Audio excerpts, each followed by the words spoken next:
Et avant la lecture du texte que je vous propose à notre méditation, je vous invite à la prière. Éternel notre Dieu, ce que nous te demandons maintenant, tout simplement, c'est que tu fasses taire en nous toute autre voix que la tienne. Et que cette parole, cet évangile que nous allons lire, soit pour chacune et chacun de nous, ta parole, pour notre existence au quotidien. C'est là ce qu'humblement nous te demandons, au nom de ton Fils Jésus le Christ, ta parole pour nos vies. Amen. Pour ce matin, une fois n'est pas coutume, je ne prendrai pas le texte du jour proposé par les lectures, mais je vous propose dans l'évangile de Marc, au chapitre 4, les versets 1 à 9, la parabole du semeur. Jésus se remit à enseigner au bord de la mer. Il se rassemble auprès de lui une foule si nombreuse qu'il monte dans un bateau sur la mer et s'y assied. Toute la foule était à terre, près de la mer. Il les instruisait longuement en paraboles et leur disait dans son enseignement « Écoutez ». Le semeur sortit pour semer. Comme il semait, une partie de la semence tomba le long du chemin. Les oiseaux vinrent et la mangèrent. Une autre partie tomba dans un endroit pierreux où elle n'avait pas beaucoup de terre. Elle leva aussitôt parce que la terre n'était pas profonde. Mais quand le soleil se leva, elle fut brûlée et elle se dessécha, faute de racines. Une autre partie tomba parmi les épines. Les épines montèrent et l'étouffèrent et elle ne donna pas de fruits. D'autres grains tombèrent dans la bonne terre, montant et croissant, ils finirent par donner du fruit. L'un rapporta 30, un autre 60, un autre 100, et il disait « Celui qui a des oreilles pour entendre, qu'il entende. » Éternel, ta parole est la vérité, alors de grâce, sanctifie-nous par ta vérité. Amen.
Alors, chers amis, quand Jésus parle en parabole, comme la parabole de ce matin, ce n'est pas pour nous donner une leçon pour apprendre à semer des grains. Cette leçon, d'ailleurs, serait bien pauvre si l'on suit la parabole. C'est pour illustrer quelque chose et c'est pour donner une image, pour exprimer quelque chose d'autre. Alors, quand on entend une parabole, il faut évidemment se demander de quoi est l'image de tel ou tel personnage, de tel ou tel objet ou de tel ou tel paysage. Par exemple, dans cette parabole, quelle est la métaphore de la semence? Quelle est la métaphore que représente la terre ou qui est le semeur? Il y a évidemment une interprétation de cette parabole qui saute aux yeux, d'autant plus que quelques versets plus loin, Jésus donne lui-même une explication. Le semeur, c'est Dieu lui-même qui sème la parole. La terre, ce sont ceux qui la reçoivent et chez qui elle va avoir de l'effet. Et puis, il y a ceux qui ont un cœur plus dur, plus pierreux et qui ne donnera pas de fruits ou qu'un temps. Et il y a ceux qui sont comparés à de la bonne terre et pour qui la parole de Dieu se multipliera. Mais je dirais qu'il y a un danger à donner cette explication comme étant l'explication unique de la parabole. Cela nous encouragerait à ne plus chercher et à ne plus chercher à nous approprier la parabole dans notre propre vie. Alors je crois que nous pouvons aller plus loin que cette explication qui est donnée par Jésus. D'abord parce que si une parabole se limite à une seule interprétation, pourquoi Jésus n'a-t-il pas donné l'explication directement? Et ça serait quand même beaucoup plus simple pour la compréhension. Ensuite, parce que nous sommes au début de l'évangile de Marc et Jésus est en train de préparer le terrain de son ministère. Il pose les fondements de son ministère en semant les petites graines de son évangile. Et de là, la compréhension de ce qu'il dit au début de l'Évangile dépendra de notre propre compréhension de tout le reste de l'Évangile. Et dans ce chapitre, Jésus ne nous enseigne pas une parabole, mais il nous enseigne comment comprendre les propos qu'il tiendra tout au long de son ministère.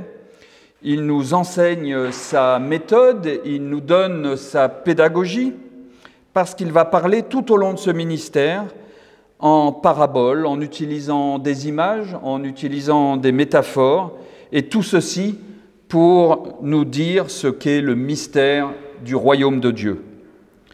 Et il part ici d'une parabole en proposant une explication pour nous dire « Mais vous ne saisissez pas le sens de cette parabole. Alors, comment comprendrez-vous toutes les autres paraboles ?» dit Jésus. « Faites appel un peu à votre intelligence et à votre imaginaire, il nous dit ici. » Et je vous donne un exemple de lecture de la parabole. Si je veux être un peu provocateur ce matin, Jésus est en quelque sorte le premier théologien libéral de tous les temps à nous expliquer qu'il faut apprendre à lire entre les lignes et à sortir du texte et ne pas dire « il est écrit que ». Le plus bel exemple peut-être des évangiles sur cette façon d'interpréter le texte de façon imagée que propose Jésus, on le trouve dans l'évangile de Matthieu au chapitre 16.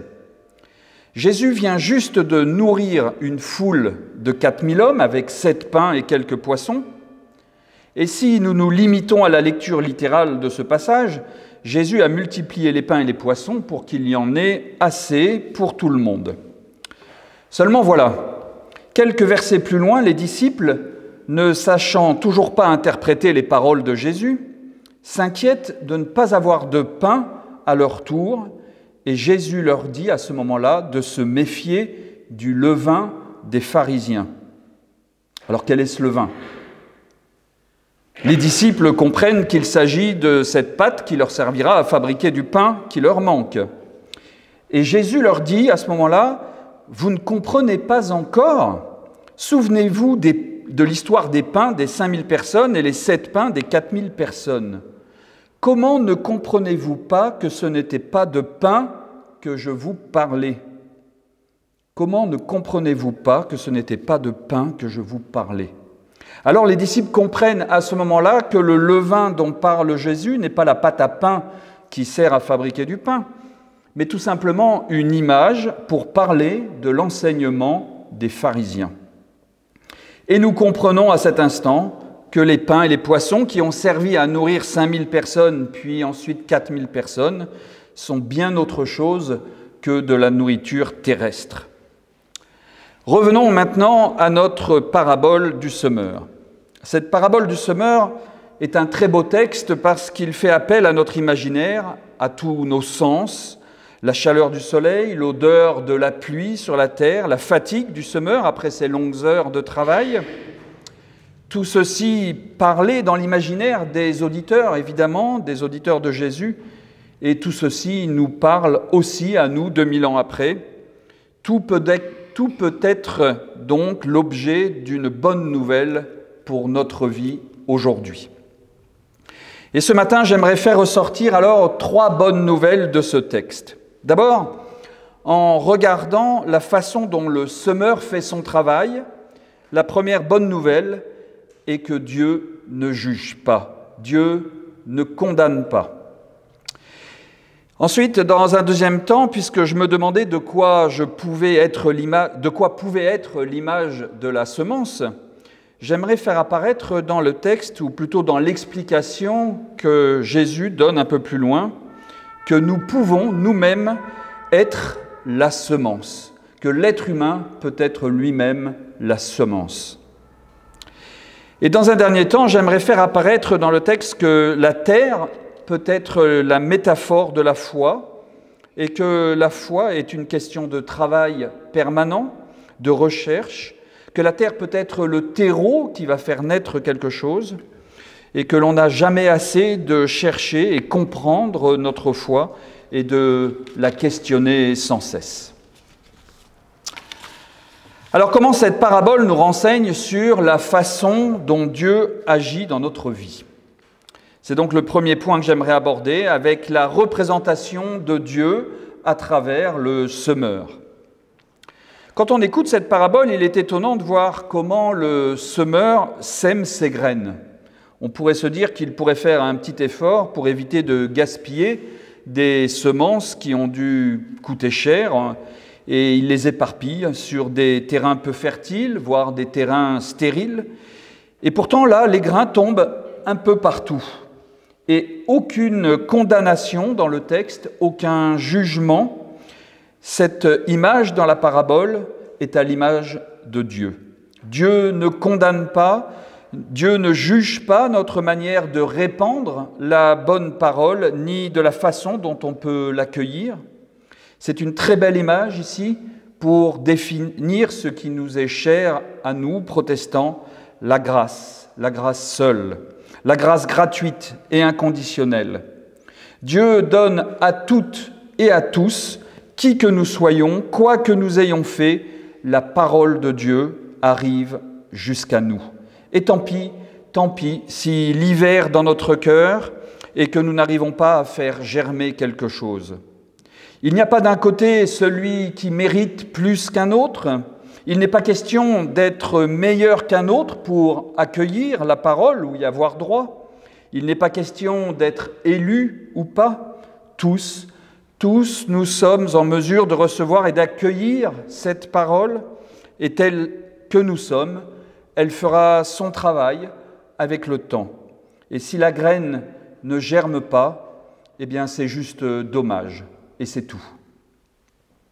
C'est aussi une autre façon de dire que l'on ne maîtrise pas l'action de la parole de Dieu sur quelqu'un qui l'entend. Et c'est la question que l'on se pose régulièrement à l'occasion d'obsèques, par exemple, ou de mariage, ou de baptême. Nous recevons des personnes, souvent hors de l'Église, et que nous ne revoyons pas nécessairement après ces actes pastoraux. Et nous pouvons nous demander donc ce que notre prédication a pu leur apporter ou leur apportera. Eh bien, cette parabole nous dit que peu importe le terrain sur lequel on sème, mais il faut semer. L'Esprit Saint fera le reste. Alors voilà déjà la première bonne nouvelle du texte pour notre vie, c'est que nous sommes tous en mesure de recevoir la parole de Dieu.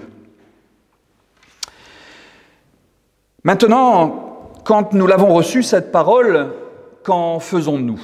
Je vous disais au début que l'objectif d'une parabole est de pouvoir laisser la possibilité à chacun de se reconnaître et de s'identifier à ce qui nous parle le plus dans le récit. Est-ce exagéré de s'identifier à la graine elle-même, puisque Jésus dit dans son explication que le semeur sème la parole ? Eh bien, j'aimerais vous montrer que non, et que c'est déjà ce que Jésus, dans son explication, fait un peu plus loin. Dans son explication, il explique que la graine, c'est justement l'être humain. Le verset 16, dans l'explication, dit dans nos traductions habituelles que ceux qui ont été ensemencés dans les endroits pierreux, etc. En réalité, le texte grec dit les choses différemment. Le texte grec dit « ceux qui sont semés sur les endroits pierreux, ce sont ceux qui la reçoivent avec joie, mais qui l'oublient vite ensuite. » C'est ceux qui sont semés. La semence n'est donc plus l'image de la parole, mais la semence est l'image du croyant qui est porteur d'une parole et qui cherche à la transmettre, à la faire fructifier. Cela signifie qu'il y va de notre propre responsabilité d'incarner cette parole pour la faire vivre, pour la diffuser, pour la transmettre et l'interpréter. La parole seule, sans incarnation, n'a aucune portée et n'a aucune chance de se propager. Jean le dit dans son évangile, dans son prologue, en affirmant que la parole était dans le monde, mais le monde ne l'a pas saisie, ne l'a pas connue, et qu'elle n'a pas été accueillie. En d'autres termes, Jean dit que personne n'a incarné cette parole pour la rendre vivante, personne n'a été ce germe qui aurait permis à une nouvelle humanité de naître. La bonne nouvelle, c'est que le croyant lui-même peut devenir lieu de germination. Et c'est une bonne nouvelle qui apparaît dans cette parabole. Chacun d'entre nous devient porteur d'une parole, d'une bonne nouvelle, après avoir été ensemencé lui-même.